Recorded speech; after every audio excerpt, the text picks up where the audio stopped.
This is Business Class on Your Money. Hi, I'm James Wilkinson and welcome to Business Class. Today's show is coming to you from 102 floors above New York City. Before we check into some of our favourite spots in Manhattan right now, here's this week's travel news. In travel news this week, Air New Zealand's first Airbus A321neo was placed into service today, offering flight NZ739 from Auckland to Brisbane. The aircraft is the first of 13 new Airbus Neos to join Air New Zealand's fleet, with the modern jets being deployed on routes from New Zealand to Australia and the Pacific Islands. The aircraft feature all new cabin interiors with wider seats than the current Airbus A320 fleet. Other customer enhancements include around 25% more overhead locker space, a new in-flight entertainment system with 10-inch screens, and high-powered USB charging points and Wi-Fi connectivity. Alongside Brisbane, Coolangatta will also be a destination for the new Airbus A321 aircraft. From February 2019, the airline will add a new Monday return service between Auckland and the Gold Coast on the A321neo and move the existing 4 other return services to the new aircraft. Air New Zealand Chief Revenue Officer Cam Wallace says the aircraft has 46 more seats than the current international A320 fleet, and the move to 5 days per week will be great for holidaymakers. Prior to the launch flight to Brisbane today, more than 40 teams from across the airline helped get the A321 into service. And let's take a look now at the work behind the scenes.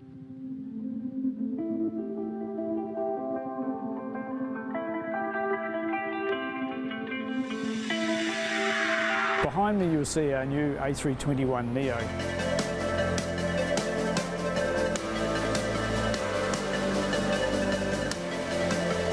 We will be going through a process of service ready checking the aircraft and service ready checking all of our business areas.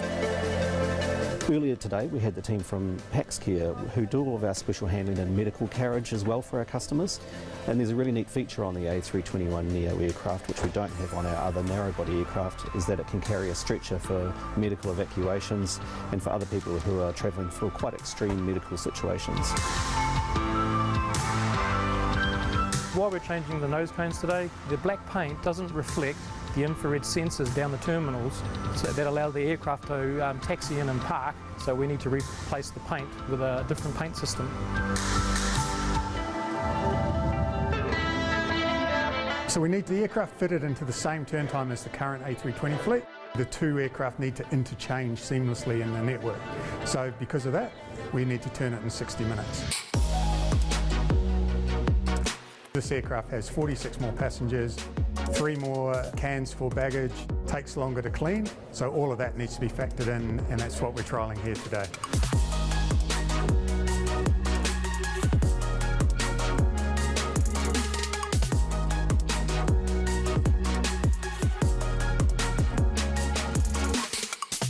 We are trialling the turnaround of the A321neo. Crew will do the normal things and make it realistic as possible. So down on the ramp side, I've been coordinating the below wing activities. We've been timing the containers on and off the aircraft, making sure that with the extra containers for this aircraft, we can meet the time frame. You sit in the seat and it just moulds into your body. The IFE's amazing. It's just beautiful. So I'm just absolutely amazed. In London, British Airways is celebrating raising £20 million for the airline's global charity partnership with comic relief called Flying Start. The partnership began in 2010 with a goal to raise £20 million by the end of 2020 and has achieved hitting the monumental target 2 years early. Last week, British Airways employees and customers were treated to a celebratory flight to say thank you to the dedicated fundraisers and generous customers who've helped hit the fundraising target. Russell Kane, Joel Dommett and Rob Beckett took their comedy to new heights when they performed a special Flying Start gig in the sky. The trio entertained 140 guests during a special hour-long flight on an Airbus A320, and the comics rose to the challenge with an aviation-themed performance that had the audience roaring in the aisles. Here are the highlights. We are here to do a comedy gig in the air in an aeroplane for British Airways to celebrate them raising £20 million for comic relief through Flying Start.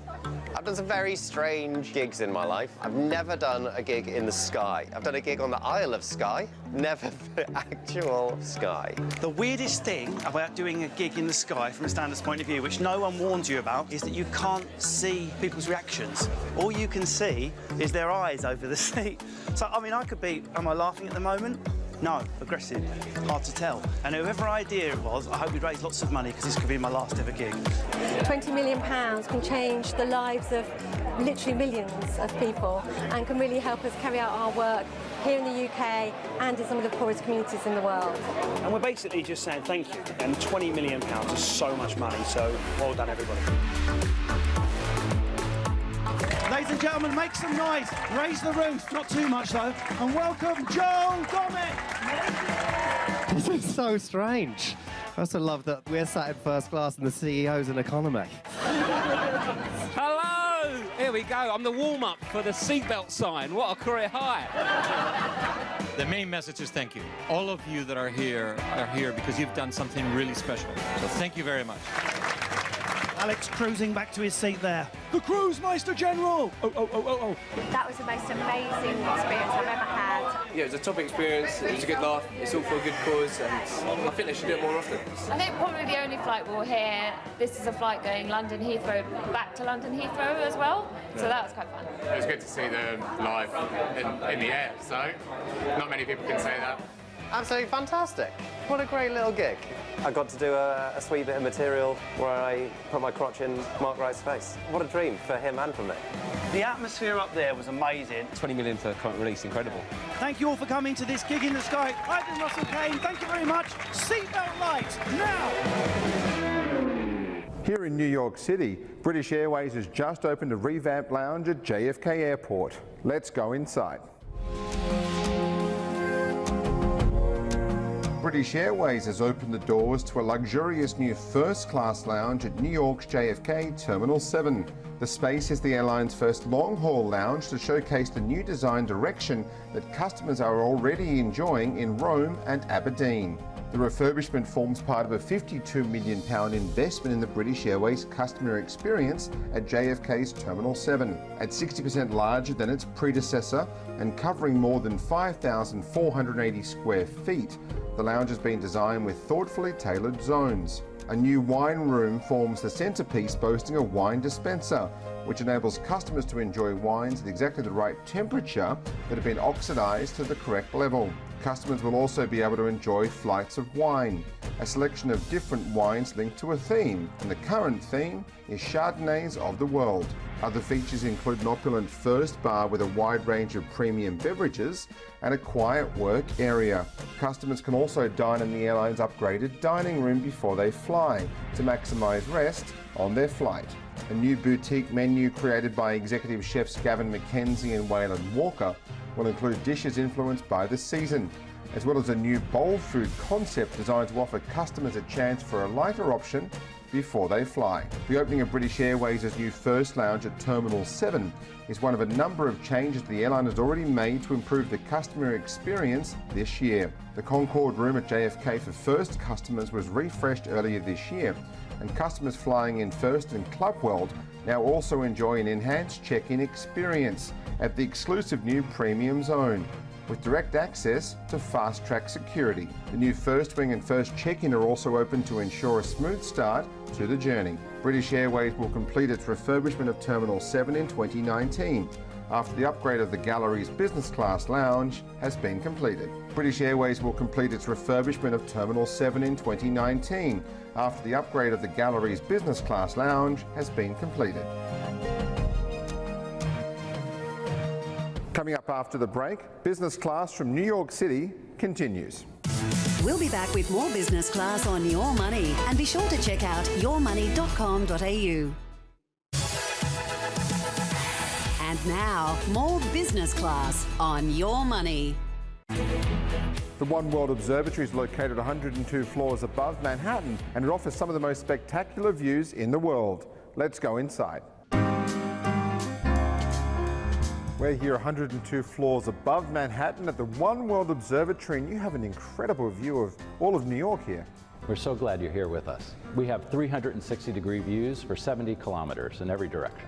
And it's a journey in itself just taking the elevator to come up here to this floor. That's right. We want to remind locals and visitors alike that New York has a storied history. And what we do is we illustrate how it's transformed from an island of forest to an island of skyscrapers.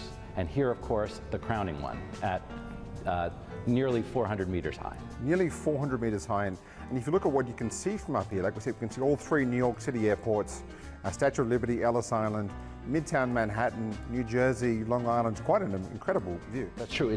It's the most unique view. We have our harbors, we have our islands, and we have the surrounding countryside. Yeah, and you get a lot of visitors every year, but it's a very popular attraction here in Lower Manhattan. It is indeed. It's truly the first tourist attraction after the 9/11 Memorial and Museum. The Oculus, of course, has opened as well. So One World Observatory draws about 2.5 million people every year from all around the world. So 2.5 million people come here to look at this every year, and you're going to get days where it's going to be a little bit cloudy, but on a day like today, it is absolutely spectacular. Right. In fact, sometimes clouds can be our friend because they paint the sky in a very, very interesting way. And it can do that, can't it? It can change the whole aspect of something, because when you're above the clouds, it's a whole different journey. There are days where that occurs, where people feel like they're in flight. Must get a lot of people coming here going, oh, I can see my house over here, or I can see this over here, or my favorite spots over here. So everyone's got a unique story to tell when they come here. Indeed, indeed. And in fact, for those that don't know the landscape well, we have a digital iPad experience that decodes the skyline for them. Every major building is labeled. In fact, 40 sites they can touch and fly to with video. Which is a great experience in its own right. And I was just going to say before, like, if you take a photo, if I come here in 6 months, it's going to be a different photo because the skyscrapers keep changing in this city. That's right. New York is always growing. Every year we would need to redo the photography. So it's always a good excuse to come back. Indeed, indeed.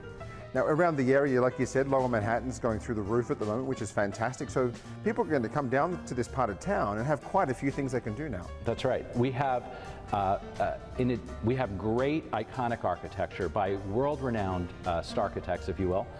And we have great new restaurants, everything from Italy and Le District to some fanciful new places to eat.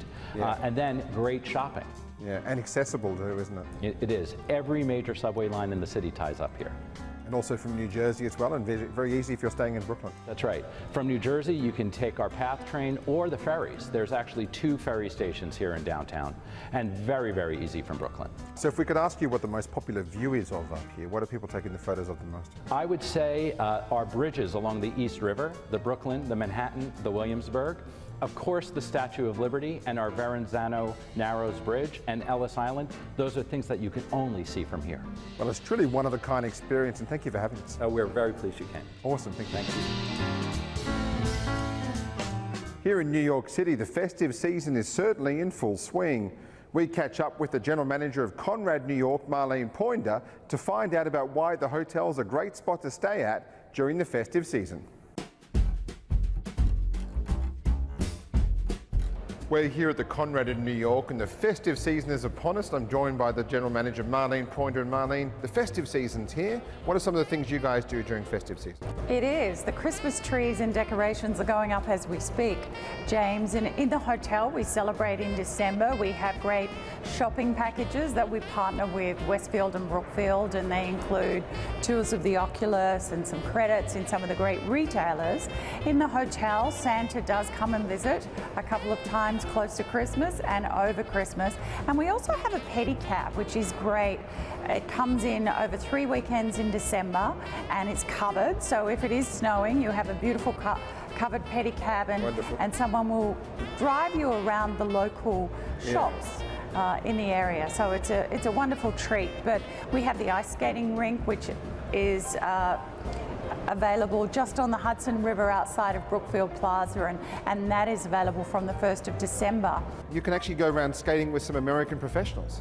You can indeed. We have Olympic champions that are there available. In fact, we have a package together with the ice skating rink and Brookfield where you can have a private lesson to ice skate, and then is something you can do even if you buy our shopping packages. Wonderful. Which you can have a beautiful shopping package available for you when you arrive at the hotel from Westfield. Lots of goodies in there and some great discounts available at some of the wonderful retailers. Marlene, as an expat Aussie, you must love being here around the festive season. The whole city completely changes. It does, James. It's a different time of the year. You know, at home we're used to barbecues and wearing shorts and going to the beach. And here, the festive season reminds me of what I saw in the old movies. So the Christmas markets, the glühwein, the hot chocolate, you know, everything about the holiday season, really from Thanksgiving, which is next week, right through the Christmas period is very special, and everybody goes all out, all retailers, bars, restaurants, so you really do get into the spirit. So it's a great time for Aussies to come over. It's also a bit of a secret, the fact that New York in winter is way more affordable than summer across the board, and it's actually almost more of a fun time to be here.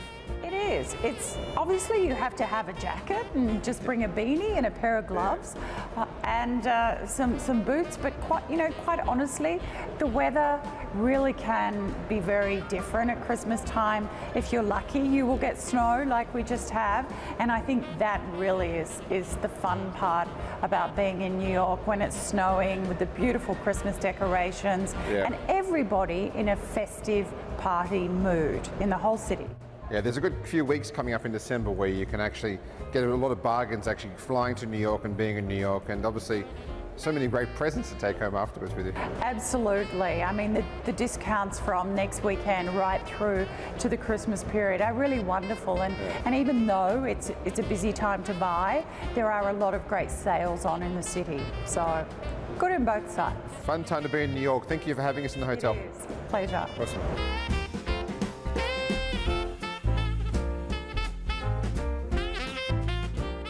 Coming up after the break on Business Class from New York City, we check into a great Midtown hotel and an urban sanctuary. We'll be back with more Business Class on Your Money. And now, more Business Class on Your Money. Welcome back to Business Class from New York City. Hotel 48 Lex is a great hotel for both business and leisure travellers. Let's check in now. Well, David, we're here at Hotel 48 Lex, a great little boutique hotel in the heart of Midtown Manhattan, isn't it? Yes, it's amazing. We're right located on 48th and Lex, in the heart of Midtown Manhattan. We love this location. It gives all our guests ample opportunity to go around the city, uptown, downtown. We're located right near the subway station as well as Grand Central Station. And how many rooms do you have here? We have 116 rooms. We consist of 20 suites, which have our 2 penthouse suites on the top floor. And very spacious rooms here in the hotel, especially for New York. Yes, absolutely. We love our rooms here. We think our Executive Kings, our Premier Suites, and our Master Suites and our Central Suites have enough room to entertain our guests with their families and with their friends and families. Because you get a lot of Aussies coming into New York, and they're going to be here for about a week when they stay here. So you want a spacious space. Yeah, we like their length of stay. We love when they come to New York because they spend anywhere from about 4 to 7 days here. Yeah. We have great ample amenities in the rooms. We have sinks, we have dishwashers, we have a little bit of cooking unit that they could use throughout the week as well. I noticed that you had microwaves in the rooms, and usually with a hotel in New York, you've got to call up and try and get someone to microwave something for you, but it's actually in your suite. Yes, we love our suites because our suites, you can walk in and you have your mini bar on the right, and we have our suite, we have a dishwasher. We also have our microwaves that actually help people cook for their little ones if they want to make some popcorn. Which is perfect. And if you look at the size of the rooms, obviously you've got really great bathrooms here. When you renovated the hotel, a lot of attention in the bathroom, which is always a great thing in a hotel. Yeah, we like our bathroom setup. We also have some spa amenities in our suites, and it comes with our Kinetsu eye mask. We also have our Malanguettes. That's our bathroom amenities, and our bathroom amenities are for everyday travelers. And if you think about bathroom amenities, how important is it then to ramp up the quality for guests? I mean, some hotels have got some pretty average ones, but you've got one of the better brands. Yeah. We think that our bathroom amenities actually stand above because we love when people come in, they have to take a luxurious shower. They want to make sure that it's the best lather for them, as well as the best amenities for our guests. And if you said to one of the guests, here are a few things you can do around this neighbourhood, what would you recommend? I would definitely say go to Grand Central. That's one of the biggest hubs in New York City. I think people gravitate towards that. Plus, we're not a far walking distance from Fifth Avenue, from all the great shopping around. We're also not far from Central Park, and you could go to through Central Park, enjoy the sights from there, and we also have the great museums around that area as well. So obviously great for business and for leisure as well. Yeah. We are in the heart of Midtown Manhattan, so our negotiated accounts and our business traveler loves the hotel. We have actually every single room has double pane windows, which in the heart of Midtown Manhattan you hear all the street noise, but in our hotel you don't hear that noise, which is great. Very convenient to JFK and LaGuardia, given that the tunnel's quite close by, which is a very important thing. I think sometimes when you come to New York, you could spend an hour getting from Manhattan down to your hotel. Yeah, I think the travel distance between us and JFK and LaGuardia is very quick. Either a taxi or an Uber or whichever means of transportation. You would also go down to the street and take 53rd and Lex and take an E train right to the air train that takes you right to JFK. Perfect. So many positives here for this little hotel, isn't there? Yeah, we love this spot. I think we just want to get our name out there. We want to make sure people know who we are, and once they stay here, they'll come back because of the service that we provide, plus the sleeping rooms, the hot shower, the great meal down at Lexington Brass. We have it all. Wonderful. Thanks for having us. Thank you for coming. New York's Nomad District is home to one of the most interesting urban sanctuaries in America. Let's go inside. Modern Sanctuary was opened about 2 years ago with the intention of really being more of a collaborative and collective environment of healing modalities all in one place. So not only did we really want to create this healing environment, I wanted people to feel like they were coming home. The idea of home has always been important for me. It's a place where I can go to relax, to be myself, to be taken care of, to feel judgment-free. And so I wanted to emanate that idea of helping people come home within by playing off the idea of design, the different healing modalities that we have as well. And so even when you walk off the elevator at Modern Sanctuary, you're walking into a living room style waiting room where we have relaxing, comfortable place where you can just relax. And then the walls also, you're going to notice, instead of being a white and bright, are really dark and painted almost black.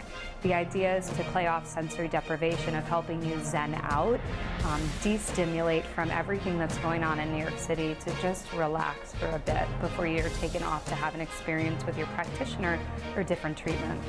So Modern Sanctuary is based around a salt room. We have a large Himalayan salt room that's luxuriously done. We have 10,000 pounds of Himalayan salt that have been brought in from the foothills of the Himalayas. We have salt on the walls, salt on the floors, salt blowing through the room, so it's this amazing, energetically relaxing experience. And then we have 15 different treatment rooms. We have 20 plus practitioners and 35 plus different treatments, all from wellness, beauty, health, to even experiential wellness as well. And what are some of your favorite treatments here at the Modern Sanctuary? Gosh, I am a huge fan of everything that's going on here, but some of my favorite ones really are the salt room, which is unlike anything you've done. I know the sound of a Himalayan salt room sounds a little strange, like, okay, is salt really good for you in that therapeutic way? But I promise you, 30 minutes in a salt room and you are just melting. It's like the world around you disappears. It's like being back in this womb-like calm. And then the crystal bed. We call it the Sensory 7 machine. It's not like anything you've probably seen anywhere else. And I can tell you a lot about it, but in essence, it's 7 different modalities brought into one, from sound and sight and vibration, music, crystal healing, infrared biomats. It's really just this incredible rebalancing of your system with frequency generation as well. So you could literally, you need a couple of days in here coming back and forth just to do everything. You would probably need a good couple days. We have a wellness concierge that if you're coming in for something specific, like you're working on mental health, we do have several different things that we can recommend to you. I know for mental health and stuff, we do have hypnotherapy to biofeedback to neurological remapping, EMDR, holistic psychiatry, all the way down to meditation, breath work, and classes in our salt room. But if you just want a day of relaxation, we can curate that too. So if you're here for just what your general relaxation massage, we can do that. If you're really wanting to go try some alternative medicine and treatments, we can also oblige that. Well, that's it from us in New York City. Thanks for watching, and we'll see you next time on Business Class.